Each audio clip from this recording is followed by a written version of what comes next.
You're in the water loop.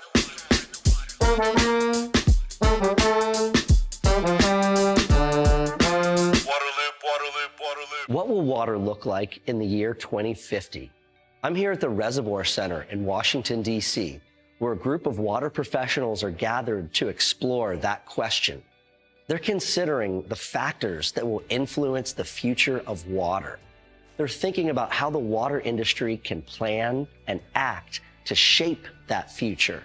I'm talking to some of these water experts to get their ideas and expertise on Water 2050. Let's listen to those conversations. I will be speaking with David LaFrance, Joe Jacangelo, and Ho Sham of the American Waterworks Association. Water 2050. Could you talk about this kind of envisioning that you're doing? What's the purpose of this? Why are you doing it? I've never really thought that waiting for the future to come to us was the right strategy when you can actually sort of steer your way to a future. So that was the beginnings. We just sat down, had a conversation, posed the question of our 5-year plans, the right sort of way to go. And we thought we need to extend that out to the year 2050. It seems like we're at a little pivotal time for water, right? With heightened public awareness, an influx of investment into water, some different kind of challenges, this post-pandemic world. So it seems like the right time to kind of reset a little bit. Yeah, absolutely true. There are a lot of dynamics, a lot of new things that are happening for water. And so this is really the right time to take all that, bundle it up, and think, okay, how will this drive us into the future?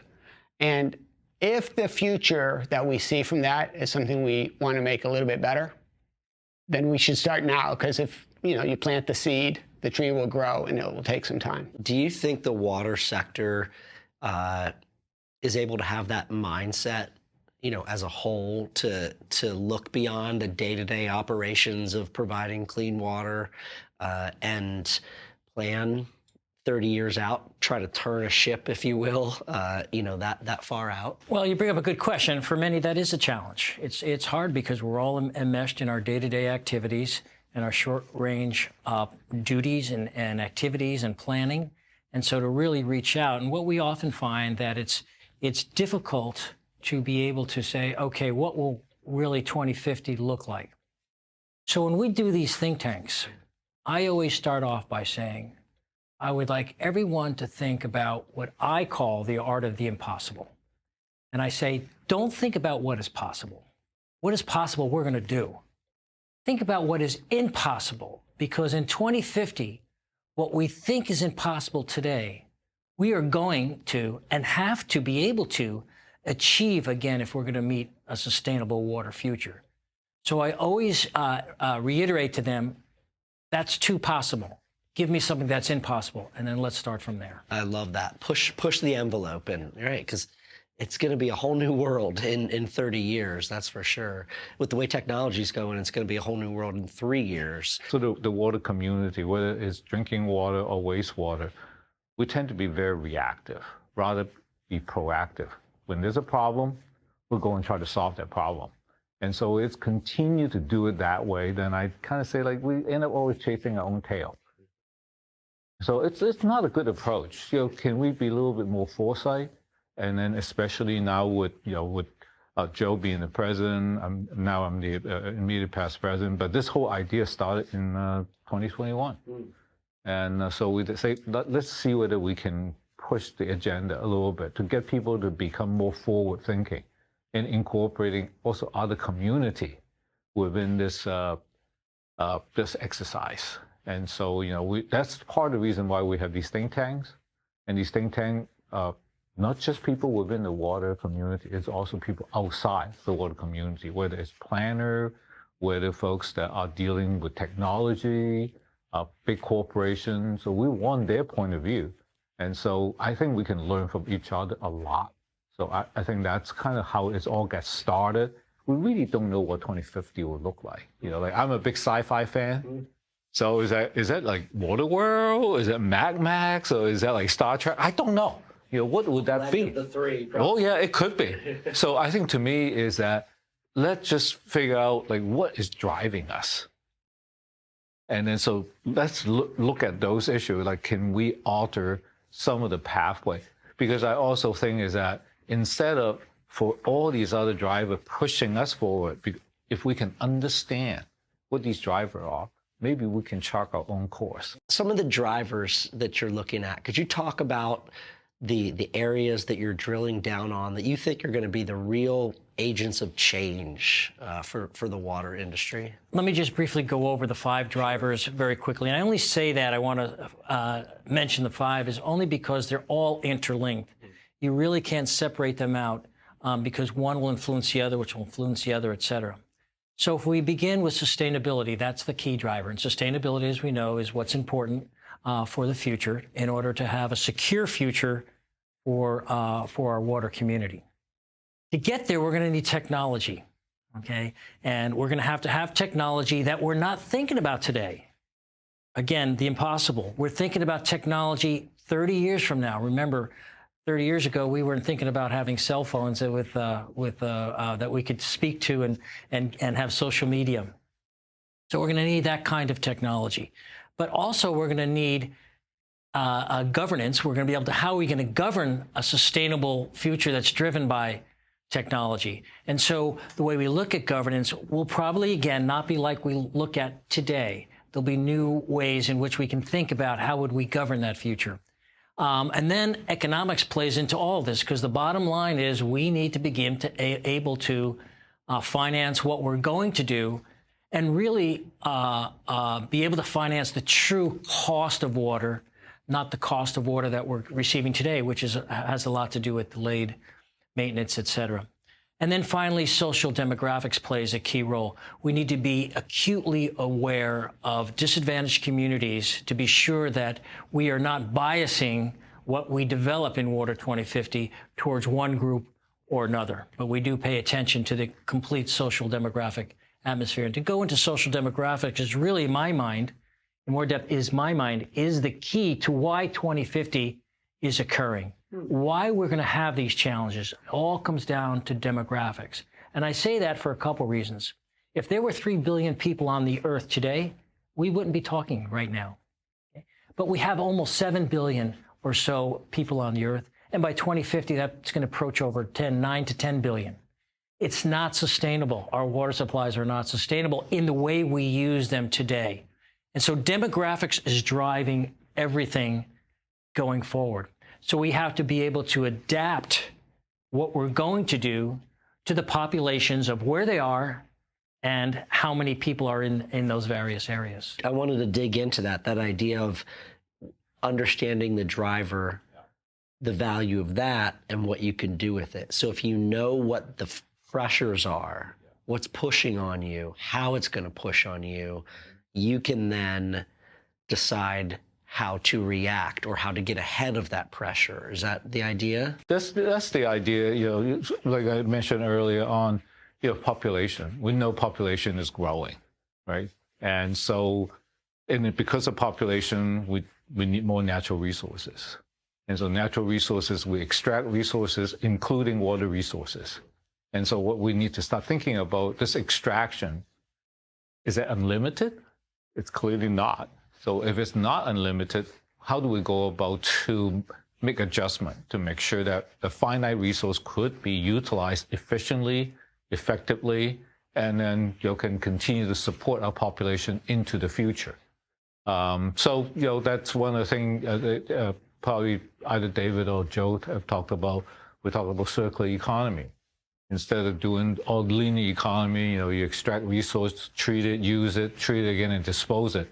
Can we, instead of disposing it, bring it back into the process? And so in that case, we can continue to use that resource and until it completely got exhausted. And then we can now bring in more new resources. And that's really the sustainability driver, right? Like to be able to be sustainable, we have to be circular in how we use resources. We can also think about the Elon Musk or the Jeff Bezos. We can go to Mars, go to another planet, right? It's like, is that the solution, or can we have better solution? that being on planet Earth. It seems like we might be going both paths. It could be. We want options, right? We want the portfolio to be wide enough that we can see what is the most effective way. What else about the sustainability driver jumps out to you? Well, I also think it's about our future, right? Our future generation. I mean, a lot of us have kids. We want to see what they're going to be dealing with. And so I think, on the sustainability, what I do see is that we need to just manage resources better. I mean, of course, different people can different way of defining what sustainability is. And then, of course, if I'm the one that look at it as I want to take a system approach, input, is that input always greater than output? Well, then is that sustainable? Right? So that's something that we need to sort of think about. And then, so, maybe on a small scale, it is. On a larger scale, it might not be. So I think that's also another whole thinking, is that we need to a little bit more holistic, instead of just stovepipe. And I also feel is that with our education system, we become specialists. We're so specialized, and we all have our own little stovepipe that we only see that boundary. We don't see, what you do actually affects something else. And even think about the driver. That's always tell people, all these drivers interlink. What about in the water space? Do you think that people are stovepiped within water, and that needs to break down a little bit? I think it should, because I view it as like we talk about like one water, right? Right. We should think about water as a whole, as a total resource. That whether it's drinking water, wastewater, reuse, or stormwater, we should have them all together. It's really kind of... I love, before we hit record, you said you're a hydrologist. Yes. Of course it's one water. Right? It's one water, exactly. Yeah. And then it's finite, like apart from, a volcanic eruption. We don't really generate too much new water. Right? Maybe in the future we use technology, combine hydrogen and oxygen, and we can generate new water. But by and large, it is finite. I want to ask you about sustainability, though, because I think this is an area you really work in a lot. Could you talk more about why that's a driver, why that's going to be important to address, and maybe even what sustainability might look like 30 years from now? Obviously, if we don't have sustainable water supplies, we won't have water. So we have to develop a methodology in which we can become a water sustainable community, a water that is secure for all. So the driver for that sustainability is key, but the question becomes how do we get there, or why do we need to get there? And how we get there really comes down, in my mind, to begin to think about a circular economy. And water is just one part of that circular economy. But if you look back at a little bit of the history, we've developed in North America, United States, we've developed our industrial prowess on the backs of the environment, on the back of the environment. We've taken materials out of the environment, we use them, and then we discharge them back into the environment in another form, often which is deleterious to that particular environment and even to health. So our economy was strictly linear. But it's a finite resource. We cannot continue just to extract, use, and discharge. So what we need to do is reuse. And we need to, instead of a linear economy, we need to circularize that economy so that we're taking resources that are reused and using them, and then putting those products back into the economy. And as a result, it becomes completely circular. In the ideal, we wouldn't be going to the environment we could be going for very little back to the environment. So what does this play into water? We're doing a pretty good job in terms of reusing water. We have great precedent of going circular. If you look at what's going on in California and even almost the Sun Belt, we're going to completely using almost all the water that we extract. And that's actually closing the loop, or helping us close the loop on the circularity of the economy and of water systems. But we've got a lot more to do, because if you look at wastewater, a wastewater treatment plant, for example, yeah, we can reuse the water, but there are a ton of other resources that need to be extracted from that process. I've heard a lot about how many different resources there actually are in wastewater. And people don't realize that there's so many different valuable elements in there.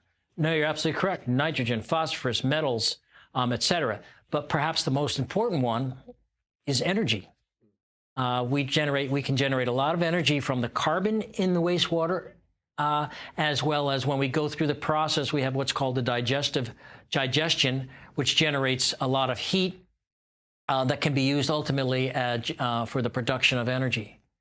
So that's a key. But our challenge is to put it back into the economy. It has to be cost effective, because people won't use it, people won't buy it, industry won't use it unless it is competitive with what they can extract out from the environment.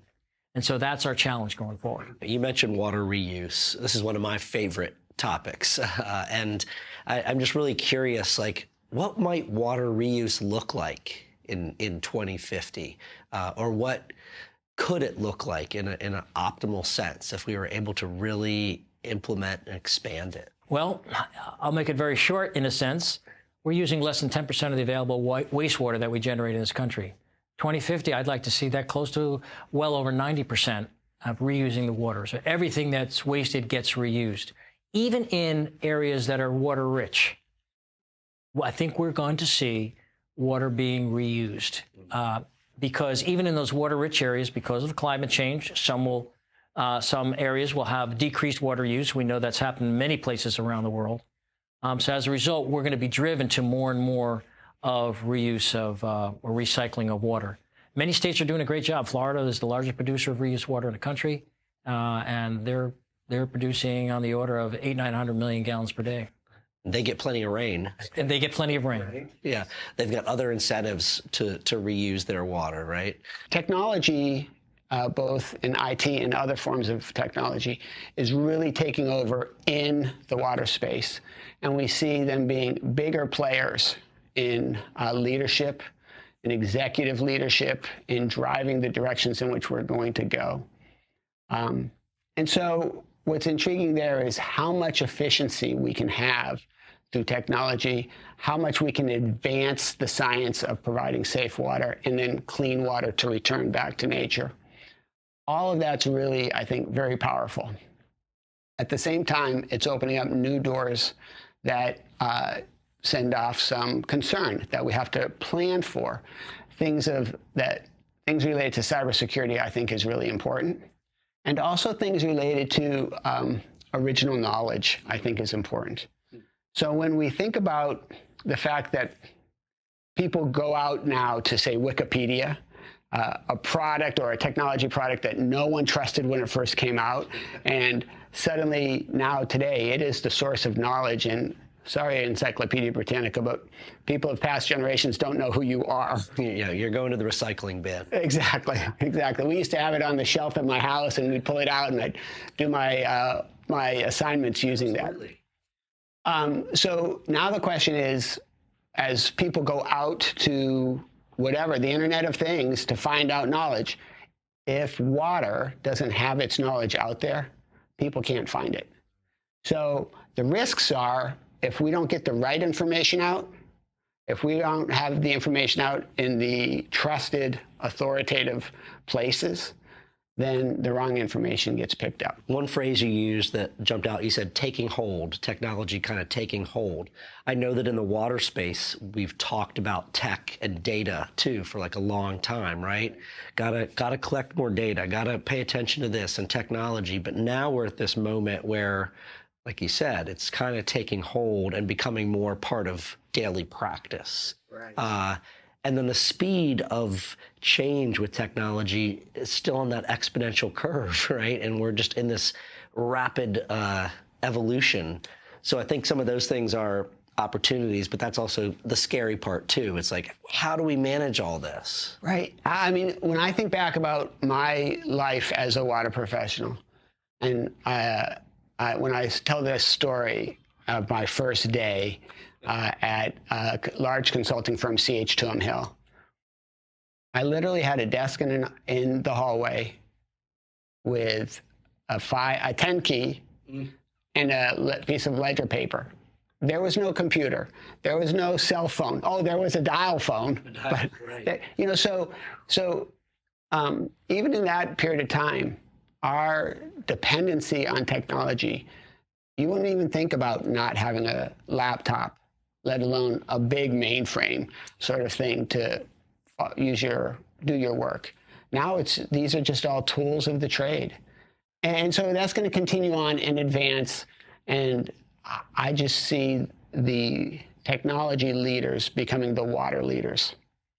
And it's not that all the other professions are going to change in any way. It's just there's a new group helping to lead in the team. Okay, so tech is really going to come to the center of the daily work of the water sector. Yeah, they're not. The technology leaders are you know, in a water utility or in a consulting firm, they used to be the support, and now they're the business enablers.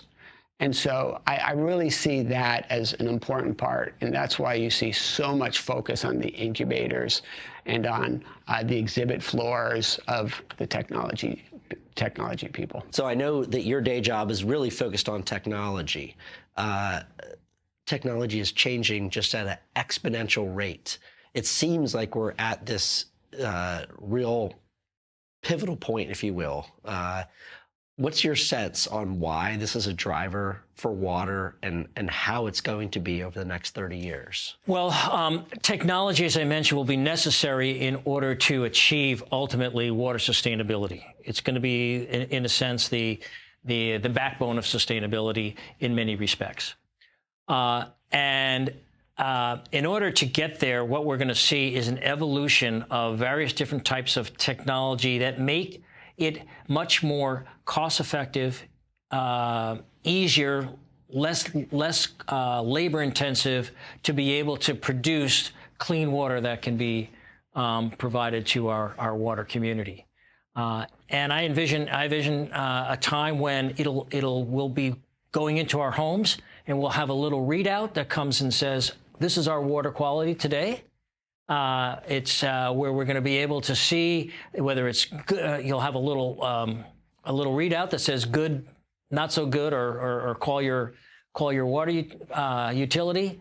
But I think what we'll also see is the use of AI or artificial intelligence as well as machine learning to be able to get data from people's taps, drive it back to a centralized system, and then apply predictive analytics. So we'll be able to predict what the water quality that comes out of that tap at any one time, and that will only increase consumer confidence, which is absolutely key, and also provide a product which is of higher quality as well as an affordable cost. All right, I'm waiting for that little readout at my house. That's something I'm always like, why don't I have that on my faucet? Just, tells me what's going on, what the chemistry is in real time. I think that'd be so cool. We'll get there. What has to happen for the water sector to really adapt and harness this technology, though? Like the technology will develop. What does the water sector have to do to be able to embrace that and incorporate it? I think there has to be, this leads into some of the other drivers. I think there has to be, when we talk about governance, there has to be a more uniform methodology of which we can develop technologies and have them accepted, at least in the United States, by many of the agencies which govern the regulations of states, as opposed to every state acting individually. And there are reasons for that, which I won't go into now. But those are the kinds of things that I think that are going to help the development in technology. We need more utilities that are willing to be early adopters of technology. So as technology develops, instead of a 10 or 15-year time frame from concept all the way through to seeing something that's actually put in the ground, we need to have that early adoption or that technology development curve compressed to maybe a couple of years. So I think we need to see more of that. And as the water challenges become more salient, we're going to see technology being much more acceptable to be employed. Like even on governance, and governance is tied directly to economics. You just think about, capitalism, democracy, and then, people, of course, have their view of what socialism is all about. But what we need to sort of start thinking about is that everything needs to be operated on an individual level, or do we want to start looking at a community level?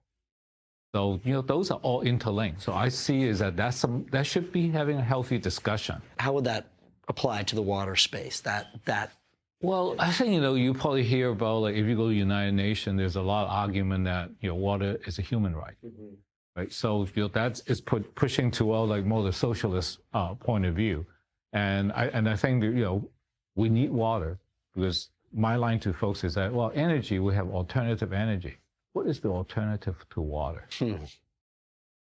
There is none. Beer? Well, you still need water to make beer. So maybe some of the governance change is the idea that gets at equity, affordability, making sure that everyone has equal access to clean, reliable water and sanitation. That's right. Yeah, because it's for your survival. And so, those are some of the questions that also link to economics. How do we go about to afford, water for consumption? Because, with all the contamination, sort of flavor of the day, PFAS. And, wow, we need to treat it. Well, who's responsible for it? And how do we go about to do that? And then if you talk about subsidy, well, then it's free money from somewhere. Someone has to pay for it. Which other driver or two jumps out at you as being especially intriguing? So the last one that we're going to do, we branded it social and demographic.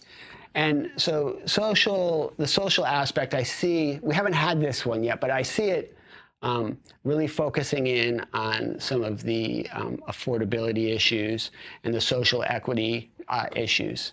And then the demographics, really, water's always been about demographics. Where are people and where is water?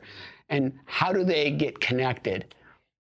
And early on, I talked about how this all started after the pandemic. Well, I guess we're still in the tailwaters of the pandemic, but after the intense part. And what I'm seeing is people now don't have to come to a center place of work. You can work remotely. That is a positive thing that's come out of the pandemic. And you can pretty much be where you want to be. And so I would think that, and we're seeing it in some places, but I would think there might be more and more people going to places where they want to be, as opposed to where they have to be for their work, and taking their work where they want to be. I was going to say, you saw, the big cities lost population as people went to more rural areas or moved to the south, or definitely we saw that happening the past few years. Yeah, when I talk to my friends in Bozeman, that's what's happening to Bozeman, right? People are coming to Bozeman. And so I think that if that happens at a magnitude where the big urban centers, right? We no longer have urbanization, but we have sort of ruralization. The rural areas won't be ready, and then the urban centers will be over capacity. Now, will it be that magnitude? I don't know. But I think we'll see some shifting of how people do their work and where people do their work. And certainly over multiple decades, like you're talking about, you could have pretty good changes over that amount of time. Yeah, you're bringing up a good point. I've failed to sort of say that this trend in where we are changes how water systems are built and operated. So that's really why this is such an interesting thing to me, is what does that change mean for water? The social driver part that you mentioned, that's also something like technology has really ramped up the past few years. We're at this pivotal time. It seems that has also happened with some of the social elements too, right? With equity, with affordability, with environmental justice. Those have become like a lot stronger drivers for water, and probably will maintain that. Yeah. The important piece, I think, is the visibility of it has really increased, the awareness of it, and people are putting it into their planning, into their thought processes, into their operations, and that's a really good thing. Everybody wants everyone to have access to water, to safe water, and everyone wants to protect the environment, but it really doesn't work unless everyone has that. So it's a great time for the water community, and it's also helping to attract great talent into the water community. You're in the water loop.